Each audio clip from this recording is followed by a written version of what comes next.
Сайн байцгаана уу үзэгчдээ. Эмэгтэйчүүдийн цаг нэвтрүүлгийн маань өнөөдрийн шин дугаар үзэгч та бүхэнд уламжлал ёсоор студиэс шууд хүрэхэд бэлэн болоод байна.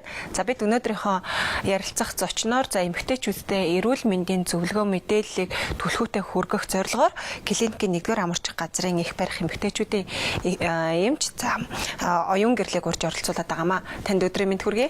За та бүхэнд өнөөдрийн мэндийг хүргэе. Тэгэхээр ер нь эмэгтэйчүүдийн маань донд тийм ээ яг өөрсдөндөө хоёлаа эхлээд яг эмэгтэйчүүдийн эрүүл мэндийн талаар ярихын өмнө би нэг оршил зүйлийг танаас асуумаар байна л да. Эмэгтэйчүүд маань өнөөдөр яг мэрэгжлийн эмчит хандаа тийм ээ өөрийнхөө яг энэ бэлгүүснээс дооших эрүүл мэндийн асуудалд ер нь хэр их сайн анхаардаг болж байна вэ? За ер нь бол сүүлийн үед одоо эмэгтэйчүүд маань эрүүл мэндэд илүү түлхүү анхаардаг болсон. Энэ одоо мэдээлэл тийм ээ одоо сурталчилгаа одоо эмэгтэйчүүдийн маань эрүүл мэндийн боловсрол дээшлсэнтэй холбоотой эмэгтэйчүүд маань одоо бас илүү түлхүү одоо эрүүл мэндэд анхаардаг болсон болов уу гэж харагдаж байгаа. Одоо бүр дэх нь бол бас харьцангуй бас бүр өвдсөн тохиолдолд одоо эмчт ханддаг байсан бол одоо урьдчилан сэргийлэх зорилгоор эмнэлэгт бол их ханддаг болж тэгээд эмнэлгийн үйлчлэгээс бас нэлээд өргөжсөн байна. Тэгээд хувийн болон одоо улсын эмнэлгүүд их болсон. Дээрээс нь мэдээлэл одоо энэ интернет болон одоо телевиз одоо сэтгүүл сонин их хэлбэртэй холбоотойгоор бол ер нь бол эмэгтэйчүүд маань эрүүл мэндийг их анхаардаг болсон. Ер нь танад хандаж тийм ээ 1-р эмнэлэгт маань хандж байгаа эмэгтэйчүүдийн маань насны хувьд ер нь ихэвчлэн ямар аль үеийн насны эмэгтэйчүүд маань илүү их түгээмэл хандж байна? Ер нь бол эмэгтэйчүүдийн үзүүлэлтээ ихэвчлэн л одоо ер нь бол 70-аас 80% нөхөрчгүй эмэгтэйчүүд ер нь ханддаг. Энд бол нэг 25-аас 20 за тийм ээ 15 гэж хэлэх тэр 20-оос 39 насны эмэгтэйчүүд маань илүү их одоо эмчит үзүүлж хандах, зөвлөгөө авах, эмчлүүлэх, эмдүүлэх хоёрыг эзэлдэг. Тэгээ өсвөр насны охтууд байна. Тэгээд 40-оос дээш насны эмэгтэйчүүд байна. Ер нь бол яг одоо нөхөрчгүй насны эмэгтэйчүүд маань илүү эмнэлэгт ханддаг. Нэг үеийн нэлээд мэрэгжлийн байгууллагуудаас эрүүл мэндийн яамнаас хүртэл санаачлан хавдрын эсрэг аяныг зохион байгуулад за нилээдгүй тэрхүү аяны хүрээнд нэлээд үр дүн бас гарлаа.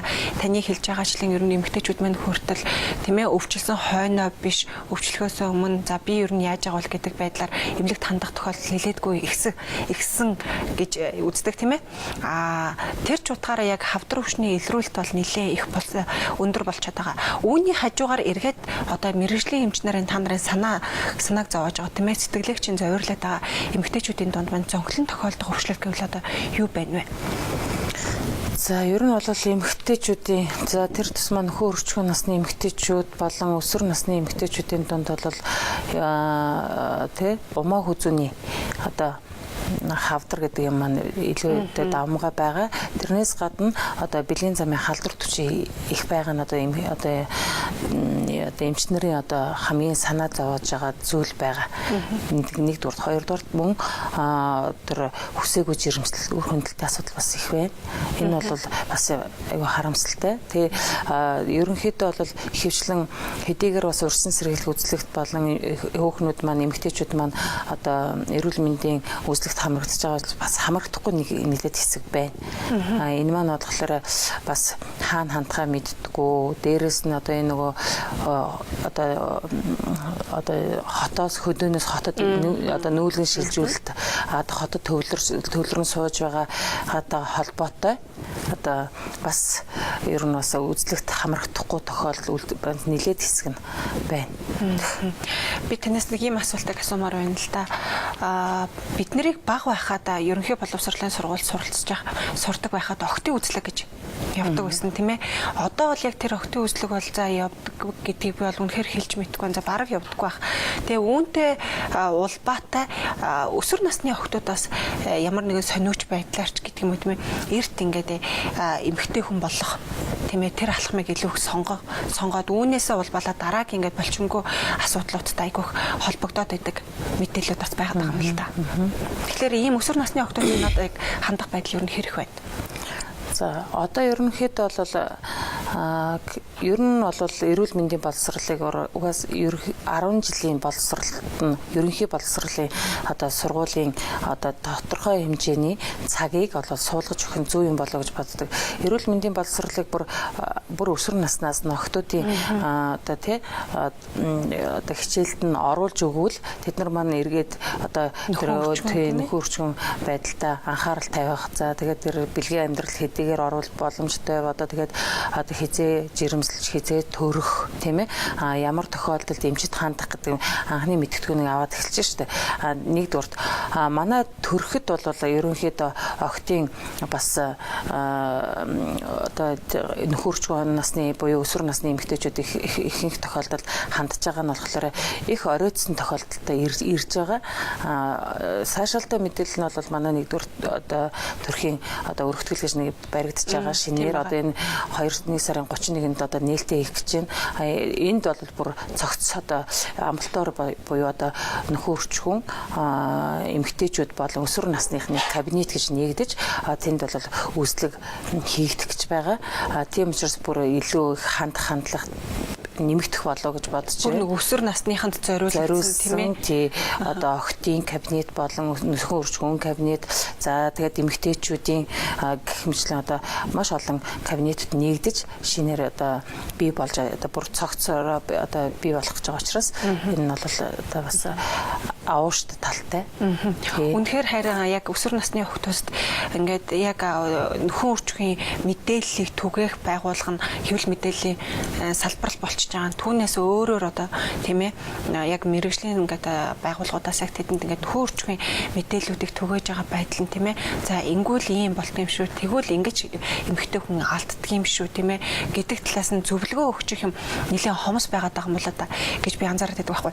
Ягаад би танаас илүү ингээд өсвөр насныхан лөө хэлбэлгсэн асуултыг асуугаад байна гэхээр насанд хүрсэн эмэгтэйчүүд бол өөртөө ямар нэгэн байдлаар бол үнэн бодтой мэдээллүүдийг бол авчаад байна. Гэтэл өсвөр насныхан гэдэг маань өөртөө айгүй тийм эмзэг хүмүүс байгаа. Тэднийг нэлээд сайн ингээд анхаараа тэднэрт хүрэх мэдээллийг бодтойгоор үнэн зүгээр хүргэж авахгүй бол ташаа мэдээлэл авсныхаа улмаар эргээд нөгөө цааш тийм эмэгтэй хүнийхээ амьдралд нас нөлөөлөх тийм ээ хар толгой бүлдээх зүйлүүд бас нэлээдгүй байдгийн болов гэж анзаарагдаад байдгийг. Ер нь сүүлийн үед бол энэ өсвөр насныхан болон ер нь нөхөн үржихийн насны эмэгтэйчүүд зөвлөгөө өгөх нь бас илбэгч байгаа. Бас үгүйс шууд одоо бүрэн утгаар нь үгүйсгэж болохгүй л дээ. Жишээлх юм бол одоо манай 2012 оны хавар бол маш олон одоо ихтэй сургуулиудад болон 10 жилийн сургуулиудад одоо сургагч багш нар маань одоо хичээл нөхөн үржихийн эрүүл мэндийн талаар хичээл явуулсан, сургалт явуулсан, явуулж байгаа ер нь бол гэхдээ тэр нь бол нийтийг одоо хамарч чадахгүй байгаа гол нь болохоос ерөнхийдөө мэдээлэл өгч байгаа. Дээрэс нь би түрүүн бас хэлжсэн улсын болон хувийн эмнэлгүүд бас орширсонтой холбоотой илүү бас очиод чөлөөтэй тийм ээ тэр октоочин тэр болгон улсын эмнэлгүүдэд бас очиод хандаад байх боломжгүй улсын эмнэлэг маань өөрөө дээрэс нь одоо ачаалтаа дийлэхгүй байгаатай холбоотой бүрэн төсөөлж чадахгүй байгаа шүү дээ. Тийм учраас тэр бусад хувийн эмнэлгүүд маань бас тэр нөхөн үржихийн насны буюу өсвөр насны эмэгтэйчүүдэд октоодод зөвлөгөө өгч чадж байгаа болов гэж бодож байгаа. Харин зөвлөгөө авч чадаагүй байгаагасаа болоод одоо нөгөө өсвөр насныхан мэдээлэлээс одоо хоцорсонтой холбоотой одоо ямар нэгэн тийм одоо бэлгийн замын халдвар төвчин болон тэр хүсээгүй жирэмслэлт эрт бэлгийн харьцаанд орох энэ асуудалд одоо хүрээд байгаа болов гэж бодож байна тий. Та түрүүн хэллээ шүү дээ. Ерөнхийдөө хоргүй хавдраас гадна бэлгийн замын өвчлөл нэлээдгүй байна гэдэг чийсэн. Түүн дотроо яг ямар өвчлөл байгаад байна вэ? Одоо ер нь бол бэлгийн замын халдвар төвчин гэдэг маань маш олон шүү дээ. Ер нь бол тэгэхэд тэр дотроо одоо энэ уучлаарай таны яриаг зогсооч. Би саяхан яг их хүүхдийн эрүүл мэндийн үндэсний төвтэй нэг сар орчмын өмнө холбогдож байхад яг тэгжсэн байхгүй. Нилээн одоо хүнд бэлгийн замын өвчтөй их төрөөд за тэр бэлгийн замын өвчин болохоор тэмбүүтэй хүүхдүүдний сүлүүд нилээдгүй төрж ийн гэж байгаа байхгүй. Эн чин эргээд нөгөө нийгэмд бид нарын нилээдгүй тийм ээ бид нарт аюулын харанга дохио сэрэмж болсон зүйл байгаа байхгүй. Эмэгтэй хүн гэдэг чинь жирэмсэн болохоос өмнө бие бэлдэж явах ёстой. За тэгээ ямар нэгэн байдлаар хэрвээ бэлгийн замын өвчтөй байгаад жирэмсэн болсон тохиолдолд тэр их ч одоо эмчилжээч хүүхдээ гарахгүй гэдэг асуудал нэлээдгүй гарч байгаа шүү дээ, тийм ээ. Тэгэхээр би яг үүн дээрээс улбалаад ер нь эмэгтэйчүүдийн дунд маань яг ямар өвчлөл илүү их байгаад байна вэ гэдгийг л танаас мэдмээр байгаа байхгүй юу? Одоо чиний одоо хэлж байгаагаар бол тийм ээ одоо тэр тэмбүү гэдэг өвчин ч байна, трихомонас гэдэг өвчин байна, одоо закутин гэж байна тий. Бусад бол вирусын гаралтай халдрууд байна. За тэгээд уроплазм, одоо хламид, микоплазм гэдэг цитомегаловирус, херпес гэдэг одоо маш олон төрлийн л одоо өвчин байна л да. Ер нь тэр халдруудыг өрмөц бас халдвар гэж одоо хувааж үздэг юм байгаа. Тэгээ өрмөц халдварууд нь бол мэдээж нөхөр өрчмөн эргэнтээ нэлийн одоо хор уршигтай дээрс нь. За тэгээд мэдээж эрүүл ихээс эрүүл хүүхэд төрдөг. Тийм ч учраас улсаас бол маш их арга хэмжээ авж байгаа. Тэр одоо тэр тэмбүү өвчин байна шүү дээ, тийм ээ. Тэрний талаар бол бас сургалт сурталчилгаа анхаарал тавьж дээрээс нь тэр мэдээлэл хэрвээ тэмбүү өвчтэй их төрөх буюу төрлийн тэмбүүтэй няраа төрлөө гэхэд бол тэрийг одоо халдвар төрчин судлалын үндэсний төв рүү мэдээлж тоо баримтыг гаргах, тэрнээс урьдсан сэргээл тухайн илрүүлсэн тохиолдолд имжлэх гэдэг ингээд бүр одоо маш их сургалтууд явагдаж байгаа, сургагч багш нар бэлдэж байгаа. Тэрнийхээ дагуу одоо эмнэлэг дүүрэг одоо өрх болгон дээр бол тэр одоо нарийн мэрэгчлийн эмчнэр байгаа. Тэгэхээр харьцангуй одоо эрт илрүүлж оншилж эмчилж байгаа гэж бодож байгаа тийм. Та дөнгөсөн халдвар төвчнөөс гадна вирусын гаралтай өвчин гэж ярьж штэ. За эмэгтэйчүүдийн дунд бол вирусын гаралтай өвчин гэхэлэр нөгөө мөөгөнцөр бол заавалжгүй орж байгаа ах тийм ээ. Мөн бидтэй вирусын гаралтай няналттай вирус биш тийм. Биш үү. Нянгаар үүсгэгдэн гэж үздэг тийм ээ. Тэгэхээр би бас ингэж сонсч байсан. Мөөгөнцөртөө эмэгтэй хүн мөөгөнцөрсөн тохиолдолд бол мөөгөнцөр бол ер нь бол идэгдэггүй их бага хэмжээгээр эмэгтэй хүн заашгүй байж идэг гэдэг юм лээ. Энэ үнэн бодит мэдээлэл үү? Ер нь идэгдэх юм болов уу? Идэгдэл яг энэ мөөгөнцөр маань ер нь бол шалтгаан олон л доо. Ер нь хэвшлэнд одоо дотоод шүрлийн эмгэгээс байж болно. За тэгэл нөгөө чихрийн сахарын өвчтэй. За тэгээд одоо хэрглэж байгаа эрүүл ахуйн одоо бодисууд байна. Дээрээс нь эмийн бодис байна. За тэгэл тухайн хүний дархлаа буурах гэдэл одоо энэ мөөгөнцөртөх шалтгаан бол олон байдаг. Дамжих зам нь бэлгийн зам гэж үздэг болсон. Тэгэхээр одоо яг одоо оновчтой эмчилгээ хийгээд дахилттай буюу анх удаага өвчилж байгаа бол бас эмчилж одоо бүрэн төгс эмчилнэ. Тэгээд дахилттай буюу архаг хэлбэрийн мөөгөнцрөөд эмчилдэг схем одоо өөр байх нь шүү дээ. Тэгэхээр одоо манайхан ч нь болохоор яг эмчит хандахгүйгээр за мөөгөнцрөөд ингээд уучтын гэсэн гээд одоо өөрсдийнхөө одоо биенээс авсан мэдээллээр эмчлээд өвчнийг бол архагшуулад байдаг тийм ээ. Тэгэхээр архагшуулна гэдэг нь хөндрүүлж ийн гэсэн үг шүү дээ. Тэгэхээр нөгөө нэг эргээл нөгөө өвчлөл маань ягаад дахиад идэгдгүй юм бэ гэвэл одоо тэр чинь тухайн хүний дархлаа сулраал. За тэгэл тухайн одоо нөгөө шалтгаанаа арилгахгүй байгаа тохиолдолд нөгөө мөөгөнцөр маань эргэж одоо дахиад тэгээд энийг л бол бид нар одоо идэхгүй байна, эмчлэгдэхгүй байна гэж бодоод дутуу эмчилсэнтэй холбоотой. Түүнээс одоо эмчлээд яг системтэй эмчлэгдэх юм бол ядаж дахих буюу нөгөө хэлбэр нь одоо зайн холдох нэгдүгээр, хоёрдугаар дахиж өвчлөхгүй байх боломжтой гэж үздэг. Тэгээд бас та руу хэллээ штэ. За бэлгийн замаар гэж ерөнхийдөө үздэг гэсэн хэрнээ хэрэгжилж байгаа хоол, хүнс, антибиотик гэл бүх дархлаа султахад маш олон хүчин зүйлээс нөлөөлж штэ. Тэгэхээр яг тухайн өвчтөн хэрвээ мөөгөнцөрсөн тохиолдолд юунаас болж ийн гэдгийг онцлоод тэр яг онцлогт тааруулж эмчлэх боломж байгаа юу? Одоо юунаас болж ийн олон шалтгаантай учраас яг одоо чамнаас чи одоо жишээлх юм бол үйлчлүүлэгч чамд ийм шалтгаанаас болоод үүсчихжээ гэж хэлэхэд бас их төвөгтэй л дөө. Тэгээ бэлгийн замаар дамждаг гэж үзчихээс нөгөө партнер маань бас антибиотик хэрэглэсэн байж болно. Нөгөө одоо бэлгийн хавьтагч маань өөрөө бас мөөгөнцөртэй байж болно шүү дээ. Тэгэхээр юунаас вэ гэдэг аль талаас л одоо жишээлх юм бол эмч тал гэсэн чиглүүлж одоо нөгөө нэг одоо онцлох нөгөө хүн маань бас надаас одоо жишээлбэл жирэмснээс хамгаалах одоо бэлтгэлүүд маань өөрөө бас мөн өнцөртөх шалтгаан болж тэрийг хэрэгжилж байна уу? Би сахарын өвчтөй билүү? За жирэмслэлт гэдэг маань бас өөрөө одоо мөн өнцөртөх бас нэг шалтгаан болдог байх нь. Тэгэл ингээд тэгэхээр одоо би чинь надад одоо би ямар эрүүл ахуйн одоо угаалгын бодис одоо хэрэгэлдэг билээ. Энийг хэрэглэхээр одоо жишээлбэл мөнгөцөртэй дээ нөө одоо тэр нөгөө хэрэглэж байгаа эмийн бодисыг жишээлбэл хэрэглэхэ болчлоор нөгөө одоо мөнгөцөр маань илэрхгүй байвал одоо шалтгаанаа өөрөө бас хайх нь шүү дээ тий. Хэрвээ шалтгааныг арилгах юм бол мөнгөцөр эсрэг мөнгөцөр маань тахихгүй байх боломжтой л доо тий. Таны түрүүний хэлсэн хүчин зүйлүүдтэй холбогдуулаад нэг ийм зүйлийг асуумаар байна л да. Бага насны хүүхдүүд антибиотикоос болоод яг ингээд бас мөнгөн зөртөх тохиолдол байдаг юм шүү гэдэг байдгүй тий. Байна. Ер нь зүгээр эмэгтэйчүүдийн зөв өтрийний мөнгөнцрөөс гадна ер нь бүх төрлийн мөнгөнцөр төгч юм байна шүү дээ тий. Тэгэхээр энэ бол зөвхөн эмэгтэйчүүд гэдэг юм биш тий. Тэгэхээр тэр бас ярсны гэдэг одоо хумсны гэдэг маш олон төрлийн тэгэл хоол боловсруулах замын мөнгөнцөр гэдэг одоо бүх олон төрлийн мөнгөнцрүүд байгаа шүү дээ. Тэгэхээр эмэгтэйчүүдийн эмч оролцоо гэдэг утгаараа би танаас ингээл яг манай тийм ээ нэвтрүүлэг эхлэхээс өмнө ерөөсөө надад яг ийм асуултуудыг асуугаараа гэж бас хэлсэн л дээ. Тэгэхээр нэг ийм асуултыг асуумаар эмэгтэйчүүд бидний хувьд бол одоо түгээмэл яриад хэвшсэн сав гэдэг ингээд ярьдаг тийм ээ умаа үзөө. Энэ сав ер нь яг өвчлөх гол одоо тийм хүчин зүйл нь яг юунаас болдгийг. Тэгээд сав гэдэг чинь өөрөө дүлийн эргэтэн гэдэг байгаа тийм ээ. Гисэн атла анхан шатны хэрвээ өвчлж байгаа тохиолдолд анхан шатны илрэх зовиор эмэгтэй хүнд ямар зовиорыг шимж тэмдэг эхэлж мэдэгддэг юм бэ? Эмэгтэйчүүдийн дотор биелэг эргэтэн гэж ярьж байгаа юм л да. Тэр умай болон сав гэж монголчууд яриа сурцсан тийм ээ. Умай, үр дамжуулах гуурсан хоолой, өндгөвч гэдэг маань түүний холбоосууд энэ маань одоо дотор биелэг эргэтэнтэй хамаарагдаж байгаа.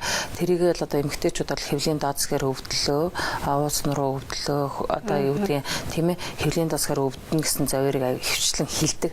Энэ маань шалтгаан нь бол ер нь бол умаад хийж байгаа ажилбаруудаас ихэнх хамааралтай. Одоо жишээлх юм бол одоо спират авах 50 ч гэдэг юм уу үр хүндлэлтүүд одоо тийм ээ. За тэгээд нөгөө одоо умаад хийгдэж байгаа одоо онцлогооны дуран одоо дээрээс нь одоо гистросальпингографи, гидротубас одоо юу гэдэг одоо маш олон төрлийн одоо умаад хийж байгаа мессежлбэр одоо төрөх үе төрсний дараа антер одоо одоо ямар нэг мессежлбэр хийх энэ тохиолдолд бол умын өргөслүүд бол үүсдэг, умаа дайврын өргөслүүд үүсдэг. Тэрнээс гадна энд одоо халдварууд гол бас миний түрүүний л яриад байсан халдварууд маань өс замаас халдвар дамжсны улмаас одоо өргөслөгч үүсдэг байна. Тэгээ энэ шинж тэмдгүүд маань болохоор ерөнхийдөө хэвлийн дооцсоор өвдөх одоо арцгийн одоо арцаар хүндүрлэх за тэгэл хүүхнүүд маань хэлэх хөл гаргалуу одоо бүдүүн гуй руу одоо дамжиж өвдөн гэсэн зовиортой доошоогоо эвгүй ялгац гаргач гэдэг юм уу тийм ээ. Хэвийн биш ялгац гарах энэ гэсэн энэ зовиоруудыг хэлдэг. Хурц хэлбэрийн үед бол угаасаа ойлгомжтой одоо хурц өргөслийн үед бол халуурах за тэгэл хоолны дуршлуулчлагдах гэдэг юм уу одоо хэвлийгээр хүчтэй өвдөх, бааслаж өвдөх, хатгаж өвдөх гэх хэмжлийн юм шинж тэмдгүүд илэрдэг. Тэгэхээр хамгийн анхан шатны шинж тэмдэг бол хэвлэгээр ер нь бол базалж өвдөж байгаа тохиолдолд бол ер нь бол та мэрэгжлийн эмчтэй хандаад үзээрэй гэдэг тийм ээ. Ер нь л одоо өвдөх зовир байна л гэдэг чинь хэвийн биш байна л гэсэн. Тэгэхээр ямар нэгэн байдлаар хэрвээ өвдөж байгаа тохиолдолд бол эмчээс одоо эмчид үзүүлж өрсөн сэргийлэх үзлэг хийлгэж онц тодруулах шаардлагатай. Хэрвээ ямар нэгэн одоо манай одоо бага арцгийн эргэтэн гэдэг маань зөвхөн эмэгтэйчүүд байдаг биш л дээ бас давхар тий мухар олгой гэж ярьдаг тийм ээ. За тэгэл одоо тэр бага арцгийн давсаг байна гэх мэтлэн тэгэхээр ялгаж салах хэрэгтэй л дээ. Тэгэхээр заавал эмчд хандах хэрэгтэй. Эхлээд мэрэгжлийн эмчд хандаж онц тодруулж иж эмчилгээ хийх хэрэгтэй. Тэгэхээр бас нэг ийм асуулт ирж байна. хавдартай тийм ээ магадгүй одоо эмэгтэй хүн жирэмсэн болсныхаа дараа одоо ямар нэгэн хортой хоргүй хавдраар өвчлсөн гэдгээ мэдээд одоо хүүхэд гаргах тохиолдолд хавдартай ихээс хавдартай хүүхэд одоо төрнө гэсэн тийм байх уу? Байхгүй. Тийм юм байхгүй. Тэр ердөөсөө санаа зовлоо. Гэхдээ тэр огт нөлөөлөхгүй гэсэн үг биш бас.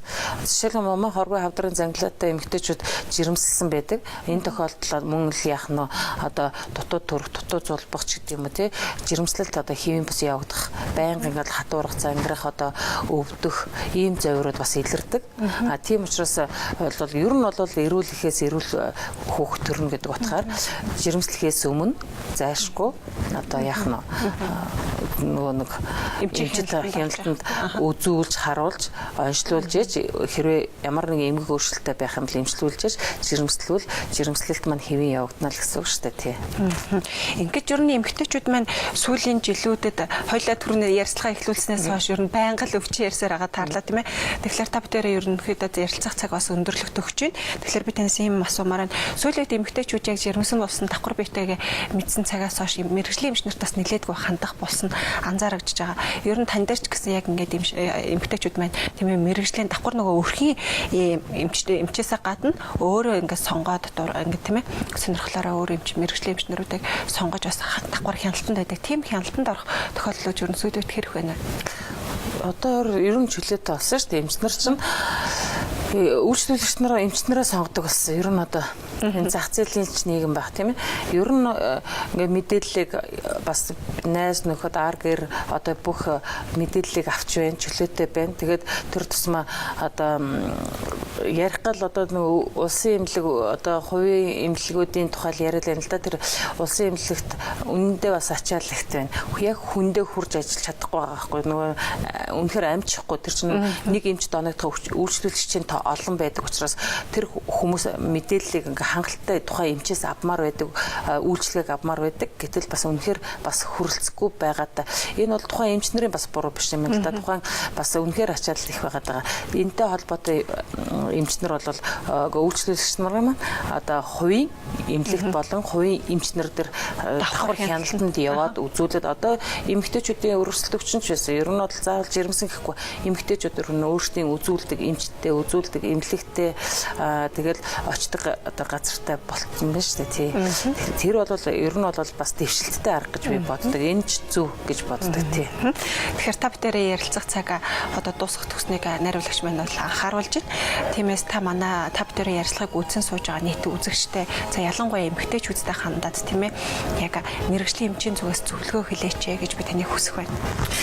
За ер нь бол одоо хүүхнүүдэд хэлэхэд бол түрүү эхлэхдээ ч бас хэлсэн өвдсөн хойно биш өвдөхөөс өмнө өрсөн сэргийлэх үзлэгт хамрагдаж байгаа чи одоо тэгэх юм бол эрүүл байна гэдэг маань нэгдүгээрт ад жаргалтай байх одоо эрүүл байж ажиллаж хөдөлмөрлөх эрүүл байж үр хүүхдээ өсгөх гэд энэ бүхэн маань эрүүл байхаас эхэлнэ. Тэгэхээр ямар нэгэн байдлаар одоо өрсөн сэргийлэх үзлэгт эмэгтэйчүүдийг маань одоо өргөн дэлгэр одоо хамрагдаж байгаарай л гэж хэлмээр байна. Магадгүй эмэгтэй та дээр ярьцлагыг үзээд сууж байгаа те дээрэс нь эмэгтэй ойрын хугацаанд эмэгтэйчүүдийн эмнэлэгт тийм ээ мэрэгжлийн эмчид хандаагүй бол тийм ээ хандаач тийм ээ өөрийнхөө эрүүл мэндийг бас ямар байгааг яг мэдээсэй тийм ээ тийм өрсөн сэргийлэх үзлэгт хамрагдаад шинжилгээнд хамрагдаад үзүүлээд аваад эрүүл байх юм бол тэгэл илүү сайхан тий илүүдэхгүй шүү дээ. Ер нь бол тий заавал өвдсөн хойно ч юм уу тийм ээ тэр хандж байгаа шүү тийм бас тийм бол оройтно хамгийн гол нь.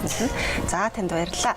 Үзэгчтэй эмэгтэйчүүдийн цаг нэвтрүүлгийн маань өнөөдрийн дугаар ийхүү дуусж байна. За өнөөдрийн манай зочны хоморт маань клиникийн 1-р амарч газрын их барих эмэгтэйчүүдийн эмч тийм ээ оюун гэрэл өргөдөн оролцож за эмэгтэйчүүдийн өвчлөлийн талаар бидэнтэй одоо өөрсдийн мэрэгжлийнхаа зөвлөгөөгөөс хуваалцлаа. Ингээд маргааш өдрийн цагтаа эргээд уулзъя. Баяртай үзэгчтэй.